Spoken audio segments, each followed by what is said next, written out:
नमस्कार। ब्लॉग एनसील के current affairs programme में आपका स्वागत है। दोस्तों, आज का ये वीडियो अजरबैजान और आर्मेनिया दोनों के बीच युद्ध इतना बड़ा रूप लेता जा रहा है कि ये अदर कंट्रीज इनका साथ देते हुए ऐसे प्रतीत हो रहा है कि ये विश्व युद्ध में परिवर्तित हो जाएगा। पहले मैं इसका वीडियो नहीं लेके आने वाला था, बट क्योंकि माना यह जा रहा था कि जल्द ही इन दोनों कंट्रीज के बीच सीज फायर का डिक्लेयर हो जाएगा और दोनों देशों के बीच हो नहीं पाया। ये टर्की ने इस युद्ध को एक नया मोड़ दे दिया। टर्की इनका पड़ोसी देश है, ये टर्की का पोर्शन है। टर्की ने इस युद्ध को एक नया मोड़ दे दिया।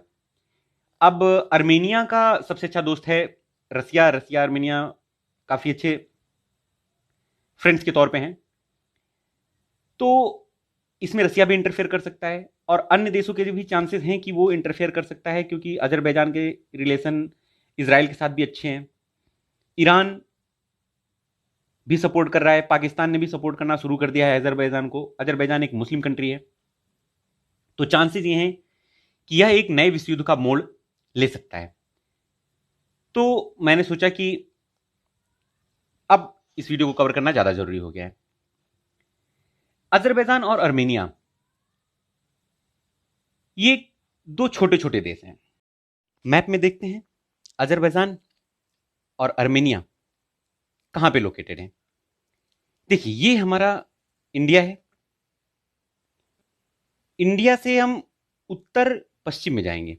अगर उत्तर पश्चिम में जाएं तो कैस्पियन सागर आपको दिख रहा है ब्लू कलर का, कैस्पियन सागर, काला सागर। कैस्पियन सागर और काला सागर के बीच में अजरबैजान और आर्मेनिया, ये देखिए यहां पे लोकेटेड है अजरबैजान और आर्मेनिया। इनके बीच संघर्ष इतना बढ़ता जा रहा है कि लग रहा है आने वाले समय में अगर ऐसा ही चलता रहा तो तृतीय विश्व युद्ध का रूप कब ले लेगा ये पता नहीं चल पाएगा। इसलिए बीच बचाव के लिए इनके कई कंट्रीज इस युद्ध को शांत करने के लिए अग्रसर हैं। वो कोशिश ये कर रहे हैं कि जैसे ईरान मध्यस्थता कर रहा है कि दोनों के बीच में सुलह हो जाए और जल्द से जल्द हम इसे ये सीज फायर का डिक्लेयर कर दें, बट ये हो नहीं पा रहा है। इसके बारे में हम विस्तार से जानेंगे। अजरबैजान और आर्मेनिया ये काकेसस रेंज के पास लोकेटेड है। काकेसस पर्वत काला सागर और कैस्पियन सागर के बीच में पड़ता है। देखिए, इसकी सीमाओं के बारे में अगर जाने तो उत्तर की तरफ रसिया, नीचे की तरफ दक्षिण की तरफ ईरान, वेस्ट में टर्की और ईस्ट में कैस्पियन सागर है। ये रेड कलर का जो पोर्शन देख रहे हैं ये पहले सोवियत यूनियन, सोवियत संघ रहा करता था रसिया, जिसके कब्जे में ये सारे कंट्रीज आया करते थे। देखिए, आर्मेनिया और अजरबैजान, आर्मेनिया और अजरबैजान हैं तो बहुत छोटे छोटे देश, बट अगर इनकी हेल्प करने के लिए बड़े बड़े देश सपोर्ट में आ गए, या आर्मेनिया को एज्यूम कर लीजिए सपोर्ट करने के लिए रसिया उतर आया और इधर अजरबैजान को सपोर्ट करने के लिए इजराइल चला गया। अगर ऐसे जो पावरफुल कंट्रीज हैं जिनकी जो अपने आप में कुछ पावर रखते हैं, वो अगर इनके सपोर्ट में उतरे तो ये कब सारे वर्ल्ड के कंट्रीज जो है विश्व युद्ध के अंदर उलझ जाएंगे, ऐसा प्रतीत हो रहा है ना। तो विश्व युद्ध के चांसेस बढ़ते जा रहे हैं। तो हो क्या रहा है जान लेते हैं। इन सब विवाद की पूरी जड़ क्या है एग्जैक्टली। ये विवाद आज से तो चल नहीं रहा, ये विवाद बहुत पहले से चला आ रहा है, लगभग 400-500 साल पहले से चला आ रहा है। देखते हैं इसकी विवाद की जड़ है क्या। आर्मेनिया जो आप देख रहे हैं ये पूरा ग्रे कलर में, ये आर्मेनिया है। आर्मेनिया एक क्रिश्चियन कंट्री है और जितने भी ईसाई देश हैं वो आर्मेनिया के निवासियों को आर्मेनियन बोलते हैं। देखिए, यहीं पे कंफ्लिक्ट पैदा हो जाता है। आर्मेनिया के निवासियों को आर्मेनियन बोला जाता है। और ये है अजरबैजान। अजरबैजान जो रेड कलर का है अजरबैजान है। अजरबैजान एक मुस्लिम कंट्री है, यहां पे टर्क मुस्लिम रहते हैं, टर्क मुस्लिम। क्लियर है। अब यहां पे इन एरिया में क्रिश्चियंस वर्सेस इस्लाम बहुत पहले से चला आ रहा है। अगर हम माने तो 1453 तिरपन सॉरी 1453 के आसपास यहां पे कब्जा था पर्सियंस का। पर्सियन का यहां पे कब्जा था। और सेकंड नंबर पे यहां पे ऑटोमन एम्पायर था। क्लियर? Ottoman empire. अब ऑटोमन एम्पायर और पर्सियन इन लोगों ने शासन तो किया यहां पे, लेकिन जब ऑटोमन एम्पायर था, ऑटोमन एम्पायर टोटल पूरा का पूरा मुस्लिम साम्राज्य था, बड़ी संख्या में यहां पे कन्वर्जन हुए। तो अजरबैजान जो है इसी बड़ी संख्या में हुए कन्वर्जन का एक परिणाम है। उसके बाद यहां पे आया रसिया, जिसको बाद में पहले यूएसएसआर बोला जाता था, इसी को बोलते थे सोवियत संघ। इसका भी कब्जा रहा। मैंने मैप में बताया था कि सोवियत संघ का कब्जा कितना कितना दूर तक है, कितनी एरिया तक था। एक बहुत बड़ा साम्राज्य था यूएसएसआर। फिर बाद में डिवाइड हुआ कि इसको कई पार्ट में बांट दिया जाएगा, बाद में डिसीजन हुआ, बाद में डिवाइड हुआ ये। अब रूस ने क्या किया था, जो यूएसएसआर था, यूएसएसआर ने फूट डालो और राज करो की नीति के तहत बहुत सारे अर्मेनियंस को यहां से उठाया और अजरबैजान में छोड़ दिया। तो बहुत सारे अर्मेनियंस को ले जाके जब अजरबैजान में छोड़ा और अजरबैजान में बसा दिया, यहीं पे रहने के लिए, निवास करने के लिए छोड़ दिया। समझ रहे हैं? यही वो एरिया है जो आज नागोर्नो काराबाख के नाम से फेमस हो रहा है। बाद में फेमस हुआ नागोर्नो काराबाख के नाम से।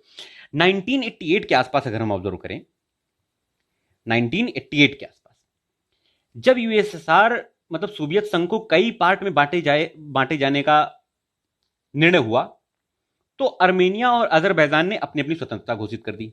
इन्होंने घोषित कर दिया कि हम एक स्वतंत्र कंट्री हैं, इंडिपेंडेंट कंट्री। अब देखिए मैप में देखिए तो यहां भी एक रेड कलर का पोर्शन है, ये अजरबैजान के अंदर आता है। तो भाई फूट डालो राज करो की नीति चल रही थी, तो यहां से बंदों को उठा के यहां पे डाला गया, यहां से बंदों को उठा के यहां पे बसा दिया गया। तो ये रहे अजरबैजान, ये वाला पोर्शन अभी भी अजरबैजान के कब्जे में है। और अर्मेनिया यहां के रहने वाले निवासियों को पूरा का पूरा सपोर्ट देता है, अपना एरिया कायम किया हुआ है इसने। ये मैटर चल रहा है।